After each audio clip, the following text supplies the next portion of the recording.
Hello, welcome to this video, this next flip preaching video. I'm so glad that you join me, and so glad you're watching. We're going to have a look today at a passage from the book of Mark. Again, we're still working through Mark. We're going to change quite soon actually, we're almost at the end of this series, but Mark 10 verse 46 to 52, following on from last week. Now you might remember last week we had the passage where James and John were asking who would sit at if they could sit at Jesus' right and left hand when they got to glory. And this week we've got a really interesting little passage. Now in the book of Mark, this is very much like the end of a chapter. This is the last healing miracle that Jesus does.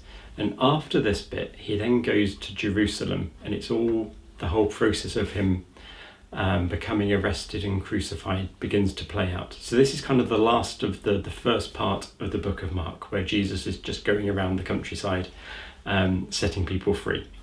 So Jesus comes out of a city called Jericho, so he's getting near to Jerusalem, and he gets interrupted by a man called Bartimaeus. Bartimaeus happens to be a beggar because he's blind. And it says that Bartimaeus was sitting beside the way. Okay, now that's a loaded little phrase. You might have heard before about a parable called the parable of the sower, where it says that a farmer sowed seed and some of it landed beside the way, by the way, and that was the seed that was eaten by the birds. So Bartimaeus is by the way, he's by the side of the way.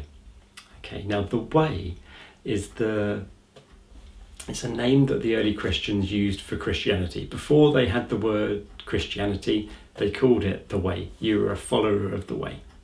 So Bartimaeus is sitting beside the way, as in he's not yet a follower. Okay, and also, like that seed that was sown and fell beside the way, he's in danger of being snatched up by the birds.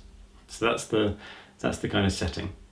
And when Jesus comes by, Bartimaeus begins to call out and ask for him to have mercy. And interestingly, the crowd around rebuked him and they tried to get him to be quiet. So in a way, the crowd, the people around who are trying to get this man to be quiet, trying to silence him, trying to suppress his enthusiasm and his desire and to keep him quiet, are effectively acting like the birds in the parable of the sower. They're acting like Satan. But it's really cool. It says, but much more he cried out, Son of David, have mercy on me. He was having none of it. He wanted to interact with Jesus, but much more he cried out. He wasn't going to be silenced. And Jesus noticed this, called him to him, and it said Bartimaeus threw aside his garment. That would have been his cloak that he would have used to collect money on, rather than a sort of clothes to wear. So he kind of sheds his old life, jumps up and goes to Jesus. And Jesus says, really interestingly, what do you want me to do? What do you want me to do for you? What do you want? What do you want? This is fascinating because previously, just a few verses earlier, he asked James and John what they wanted, and they wanted this glory position. But when he asked Bartimaeus what he wants, he says that I may see again. Now, this is not just about being physically blind, not being able, having visual impairment. And for people who do have vision problems, I know that this passage and similar ones are really tricky because it kind of uses the problem that they have and makes it a negative thing, presents it as like an evil thing, and that's really unfortunate. But that's not really what this is about. So I apologise for people who are visually impaired, but there's no slight on your condition. But it's a spiritual thing. Just like James and John just didn't get it, they just didn't see. Bartimaeus said, I want to see. And he says, I want to see again. Some of the English translations of the Greek text of the Bible miss that bit out, but the word is really clear, that I may see again. It's as if he realizes that he's lost something. He was once able to see God, but he's lost that ability because he's beside the way. But he wants to see again, and that is a good thing to ask for. I wonder if you ever think about what you want when you worship God, when you pray, when you think about the deepest questions. If Jesus said to you, what do you want? What would you say? It's a really fascinating question. For people in church, it's a really interesting question as well. What do you want? What do you want this church to be? Bartimaeus is the model, and he says, I want to see again. I want to recover my sight. I want to recover my ability to see you. And we've got to get our deepest desires straight. And Jesus says, go. The faith of you has saved you. Your faith has restored you.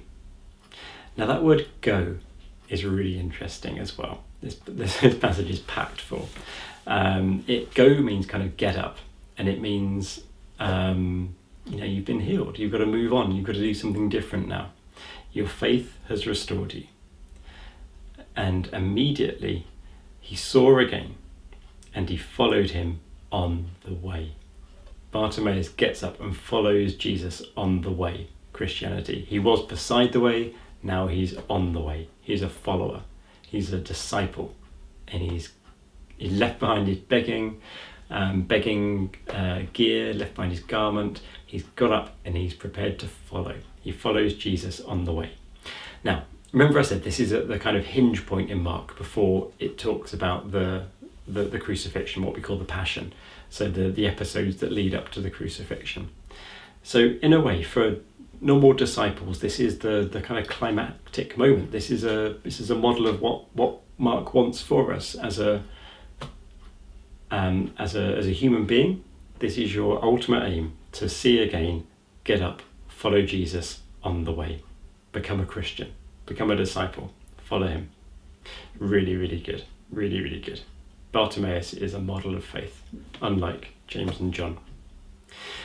Last week, I don't know if you remember, but I talked a little bit about Isaiah and some of Isaiah's prophecies that seem to come to play in the way Mark presented his story. And there's a similar one earlier in Isaiah. In Isaiah 35, around about verses 1 to 10, again, this prediction of the future, God's unveiling himself to people. It says, the eyes of the blind shall be opened, a highway shall be there, and the ransomed of the Lord shall return. So it's saying that in the future, people's eyes will be open again. They'll see again. They'll experience God, who they've lost for a while. There'll be a highway, a way that we can follow. And the ransomed of the Lord, remember those set free from whatever we were set free from the power of death, from sin, however you want to describe that. The ones who are now set free, paid for, shall return. How good is that? So people who haven't been able to see, people who just seem blind to the truth, in the sense that they just don't get it. People who seem willfully obtuse, not getting it at all, will see again, and they'll get on the highway and they'll return to the Lord. How cool.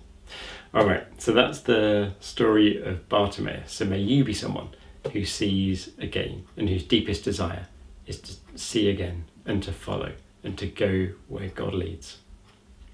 Okay, thank you very much. God bless. Bye-bye.